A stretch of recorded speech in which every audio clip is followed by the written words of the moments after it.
I am here with kickboxing fighter. I know that this is normally an MMA show, but we're here with undefeated kickboxer Drew Gigax, 5-0 overall. I had the pleasure of, getting to do some research on you and watch all your fights, and man, you're fucking good. I'm sorry, you're cutting out a little bit. Last I caught was that you were checking out some fights. Is that correct? Yeah, I got to watch all your fights, and I got to see how really good you are, man. Well, I really appreciate it, man. Thank you. Yeah. Okay, so I'm gonna go ahead and get things rolling here. With how did you get into kickboxing? I've always grown up watching, obviously, just like any, I feel, martial artist, watching, kung fu movies, fighting movies, always fighting with everybody growing up. And I think when I originally wanted to get into martial arts, I was really big into MMA, grew up watching UFC, all that kind of stuff. But then my coach at the time, who was Jermaine Andre, was teaching me about kickboxing and Muay Thai. And I started doing that first and competing in that. And I just fell in love with it. Just the stand-up portion of give and take, setting traps, fighting as if it's like a chess game, just really, was the most. I don't know. Never everything kind of lost interest after that. So just stand-up art is kind of what I'm really interested to nowadays. Okay, so it's very interesting because usually it's they try MMA and they're just not very good at the ground, so they just stick with the kickboxing. You just fell in love with it. Yeah, I mean, I did a couple of like Naga tournaments and did pretty good with it, but just didn't really feel the excitement as much as I did when I did kickboxing or I fought Muay Thai tournaments. I just really fell in love with that aspect. So, and then I just wanted to improve and improve and improve, and here I am today, just still doing stand up only. So. Well, and in one of your fights, you fought an MMA guy, and in the middle of the fight, you rocked him pretty good, and he went for a takedown. Yeah, it's trying to take me down. Yeah, actually, that guy was, man, he was very skillful, very athletic, and yeah, MMA guy came in, took the fight last second, and yeah, gave me a run for my money for sure. So that was a good fight. Okay, well, undefeated overall, what is the aspirations for you in the realm of kickboxing? Because it's a little, I wouldn't say out of my comfort zone, but I don't know a lot about kickboxing other than Glory. Yeah, so Glory is well, at the time, still the #1 promotion for kickboxing. There's also one championship that's also a big promotion. Bellator Kickboxing still does some stuff. Shows aren't as known, but they still do a couple a year. So, I mean, obviously the goal is to make it to the big league and fight for a world title and win that title, which I think we're capable of. So at this point, just try to get my name out there, build my record in terms of showing what I can do, and hopefully make it to the big stage and really test myself to, prove that I belong up there with the best. And in one of your fights, one of the guys, he had a leg injury, and another guy, I was watching the fighter intros, right? And this guy had like crazy hair, a fucking beard, this big looking dude, right? And then at the bottom it says he's from Tucson, Arizona, which is where I'm from. You know what I mean? That's where I reside, and I'm just like, oh shit. He fought some guy, basically, like me when I tried to, get into MMA. It's like this guy, looked like he had the skills, and it looked like, maybe he was just kind of trying to see, gauge where he was at with the whole thing. A tough son of a bitch, I'll give him that. But it was pretty cool to see, hey, I know that city. You know what I mean? Yeah, definitely. Yeah.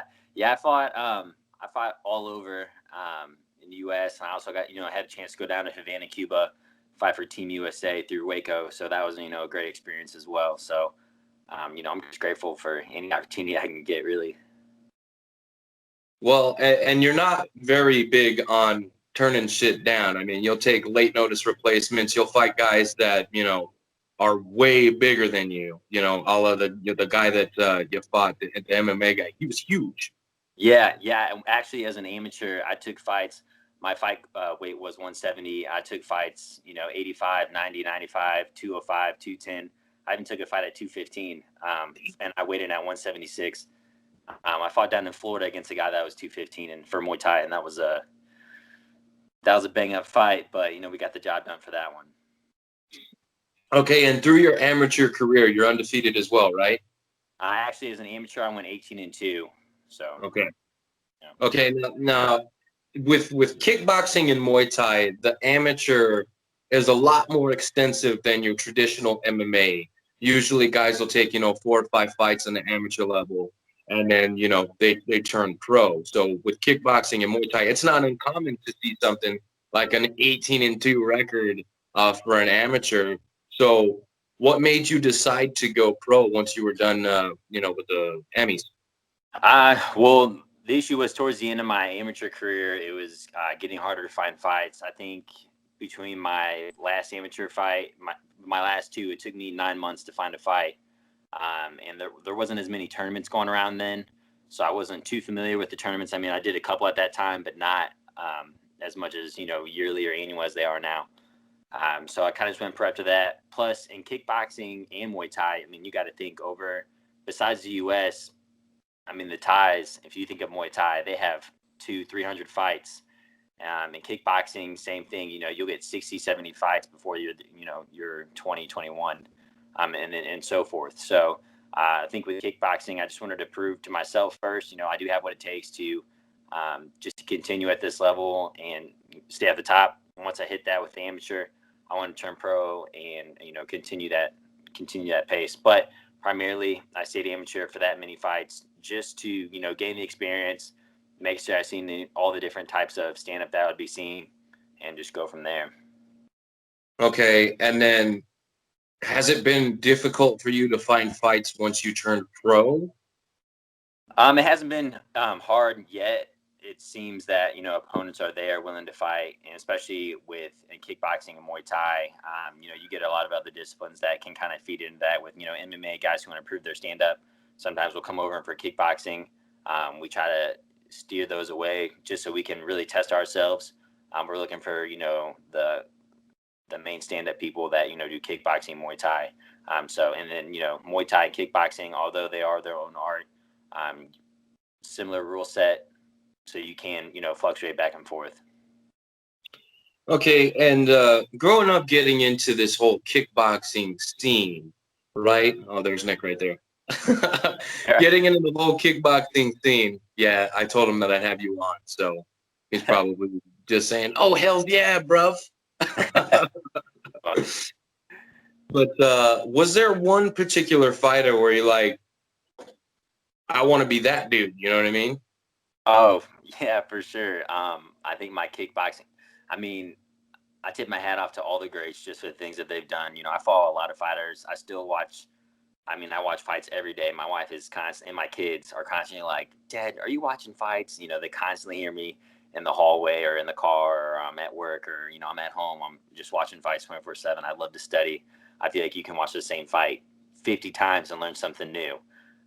But in terms of people that I looked up to in my sport, Giorgio Petrosian, I don't know if you know who that is, but he is, the kickboxing GOAT. He is the best. Him, Nikki Holskin, Tyrone Spong, Gokhan Saki. I mean, the list goes on. So I'm a big fan of the sport. I feel like everybody in the sport in terms of watching them. So. Well, Spung and Gokhan, they both, tried their hand at MMA as well. So those are two names that are definitely going to stick out with a lot of my listeners because, they both, went pro as well. The kickboxing star that went over to MMA, Alistair Overeem, right? Yeah, there you go. There you go. Now, Israel Adesanya. I mean, look what he did. He had over 80 kickboxing fights. He fought in Glory. He fought the top guys, and he went to MMA as well, which I'm not opposed to eventually making a switch. I just, I do want to conquer this sport first before I take on anything else, just because I think it is the analytical side of me that's like, you got to do it. So. Okay, and you were talking about, setting traps and, that aspect of kickboxing. So I don't know if you're a big chess player, but is it kind of like that? I didn't really get into start playing chess until a couple of years ago. I was listening to, I always hear people talk about it, and I always just saw it as one of those things that, oh yeah, that makes sense. I could see, the equivalence into it. So, but I did start playing a couple of years ago.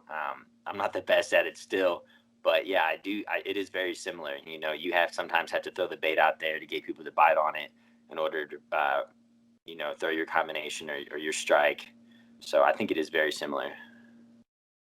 Well, and I'm glad that we get to, you know, talk. I don't know, like middle school or something. I was a big chess player, and I ended up getting to go to state a couple times, getting a couple trophies, a couple medals, and I even went to nationals and played. So anytime we get to talk about chess on the show, I'm gonna really take advantage of that. That's funny. Yeah. I was a bit of a nerd and a bully at the same time growing up. So I'm a short guy, so it is what it is. Right. Okay, now, but you're also very young. You're like what, 22, 23, somewhere in there? 26 now. 26. What the fuck? I know, it flies by. It does. It does. So when you look at age versus how many fights you have, right? Is there something like, you know, you want to have a certain amount of fights a year? You know what I mean? Is there like a certain point you want to get to before it's like, you know, all right, where the fuck are these opportunities? You know what I mean? Yeah. I think the impatient part of me, you know, thinks that now, you know, where are the opportunities now, just because I have been doing the sport since, I mean, I was 18. So, you know, a while now. It doesn't seem like much in the long scheme of things when people say, oh, I've been boxing since I was 4, you know, but started really 17, 18, trained really hard, didn't start fighting until I was 21. And then, so I've been really fighting for 5 years hard. And I just, you know, in terms of taking fights, I'll take as many fights as I can a year. So I try to stay in shape year round. That way, if anything, you know, opportunity knocks, we can jump on it. So, I mean, what I like, is there a number that I'd like?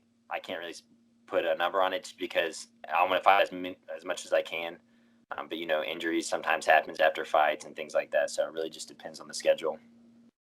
Okay, and since you compete in a different sport other than MMA, what are some injuries that you can get away with in your sport that you probably couldn't get away with in others? Oh, man. I wouldn't be able to place an exact injury. I think I can get away with some things in kickboxing that you probably wouldn't get away with in MMA, like knee injuries. But I mean, some things you can't get away with kickboxing that you can get away with MMA. I mean, you got to think how many leg kicks get thrown in kickboxing versus MMA fights, right? So Yeah. shin injuries, those can be a mother. You know, because you can't wrap like you can in MMA. So shin injuries, fight Muay Thai, shoulder, elbows, things like that, you know, those all come into place as well. Okay, and have you ever suffered any of these types of injuries? Yeah, I got kneed in the face 2 weeks before a fight, and I just got the stitches and still took that fight. I also split the webbing of my toes during a fight, and then a couple fights later, it got reopened a week before the fight. I kicked somebody in the elbow and they blocked it, and the elbow split my toes apart about 2 inches. So, yeah. That sounds painful as fuck. I mean, you can't see my toes, but they're curling. Like I just don't even. Yeah. You know? Every time I see the picture of me in the hospital with my toes dangling, it makes my hair on my skin stand up. Okay, and you go into these fights knowing that, you know, anything can happen, right? So mentally, how do you prepare yourself for a fight? And, you know, what I've noticed is a lot of your fights, sometimes the rules are a little bit different. Sometimes the round length is a little bit different. So how do you mentally adjust to, you know, each fight? Visualization, understanding the rule set. You are correct. Sometimes the rules do change. So visualization is a huge part of my camp. You know, I like to visualize every aspect of the fight, the walkout, getting your hand wrapped, stepping in the cage or ring, whichever I'm fighting in. You know, first combination of the exchange, everything, getting my hand raised, everything about it. That way, you know, it's a familiar feeling. I think visualization is huge in fight preparation. I know a lot of fighters do it. Also, you know, meditating throughout your camp, keeping that ease. That way, when you go to the fight, you're just as calm as you were just another regular training day. So, in terms for pro kickboxing, it is 3 3-minute rounds, but you got to understand there's no break. It's 100%. You're going the whole time. Yeah, the second you clinch, you get different rule sets. So in Glory, you get 5-second clinch or first knee, or sometimes on the regional scene, the refs will do, as long as you're staying active in the clinch, they'll let it go for a little bit. So you just got to be mindful of the rule set and, use it to your advantage. Okay. And do you think that not having like a specific rule set or round length across the board, do you think that makes it difficult to adjust, or are you just kind of like, ebb and flow, just, go with whatever, how you're feeling? Yeah, I'm a pretty lenient guy, so that none of that really matters to me. Just as long as I'm aware of it, then it's not really a big issue. So, but that all comes to asking questions in the fighter meeting, the ruled meetings before the fight. That way you understand. Also reading your contract so you know what you're signing up for. So. Okay, and again, we're talking about a sport that I'm not, a bona fide expert in. But without like really disclosing anything, like how's the pay in kickboxing versus MMA or boxing or something like that? I would say regional scene's probably pretty similar in terms of the bigger scene. Right now, MMA in the U.S. is obviously the biggest combat sport other than boxing. Boxing obviously has been around for a lot longer, and the pay's very different. But in terms of kickboxing to MMA, which I feel like is more equivalent, MMA does pay more. With kickboxing in Europe, it's the second biggest sport compared to soccer. I mean, over there, kickboxing is king, and same thing with Muay Thai. I think over here in the U.S., it's still kind of developing. That's why I think it's a little bit harder to get put on the bigger stage, just because there's not as many opportunities. Is it frustrating? Yeah. For people who train hard and continuously train hard for, the love of the sport. But I think, with anything, as long as you're consistent and you work hard, opportunity comes to everybody. So. Okay. Have you ever gotten a chance or gotten a call to compete overseas? No, not yet. I have spoken with a couple people on the opportunity to do so. With COVID, I think it kind of threw a wrench in the mix. But any opportunity like that, I would jump. Yeah, and it's kind of frustrating because I got guys that they watch a lot of Muay Thai and kickboxing. One of my good friends, he actually competed amateur in Muay Thai and kickboxing.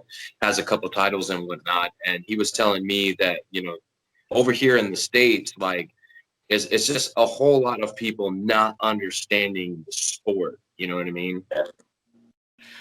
Yeah, you got to understand. I mean, just like people say, boxing is an art. You got to really understand what you're looking at when you're watching boxing, because some people see a single shot. They want the down. I think it's because MMA. I mean, you're looking at something different when you're looking at kickboxing and Muay Thai. So I just think that it's huge over in Europe, in Asia, in the Far East. It's huge. In U.S., I think it's working its way. I just think promotion wise and better marketing would probably put it on the map a little bit more. Okay, let's talk about promoting and promotion, because you fight a lot for Nemesis, correct? Yeah, NFA. Yep. Okay, and say that again. I'm sorry. I also fought on like Shamrock and other, Midwest Fight League, a lot of regional ones. Okay, and then when they're putting on these events, is it like half MMA, half kickboxing, or are you the only kickboxing bout on the card? How does that work? Different promotions have different kind of way they like to do things, but usually I am on the lesser end of the card in terms of one half or a dozen, and the other there are usually 2 or 3 maybe kickboxing fights on the whole thing, and majority is MMA. Yeah. Okay. And one thing that I've noticed about MMA versus other sports that are trying to gain traction in the United States, excuse me, is like promotion wise. I think like the promoting side of kickboxing and Muay Thai could really learn something from the sport of MMA, because kickboxing and Muay Thai have been around longer than MMA, but MMA has hit, you know what I mean? They're peaking a lot sooner and a lot higher, than these sports. And I think a lot of it has to do with, the way the sport is promoted here in the United States. Would you agree? No, I agree 100%. I definitely think the marketing aspect in terms of the bigger promotions with kickboxing don't compare to what Bellator is doing. I think they do a great job in terms of the promoting their fighters and their marketing aspect of, how they reach the U.S. I also think part of it might just be the time zone difference, because a lot of the shows that are over in Europe are based on, their time zone for their fans, people that follow them closely. So in the U.S., wake up at 3 a.m. or 4 a.m. to watch a card. So, well, they do it for us in our sport, so I don't understand why we can't do it for them. Exactly. Okay, well, I'm trying to think of what other questions I could ask you, kickboxing related. So I don't think I have any more. Again, not so well versed in your sport, but one question that works for any fucking competitor is, what is the victory meal when you get a W? I think the better question is, what isn't the victory meal? I mean, I eat everything. I think the first thing I go to is just pizza. I'm like the biggest pizza fan. So pizza, and then we're talking burgers, appetizers, desserts, anything. I'll eat literally anything. And then I don't think it stops there. The next morning you wake up, the meal you don't get at night is what? Breakfast, right? And I mean, the possibilities are endless there. So I always do pancakes, a waffle, a crazy omelet, some kind of skillet. Man, I mean, it goes down definitely after a fight. Okay, and how long do you get before you're like, okay, time to get back on that? I mean, depends if we have anything lined up right after. But I'll usually give myself a couple days just to really get it out of my system, and then get back on track. Okay, and is it ever difficult?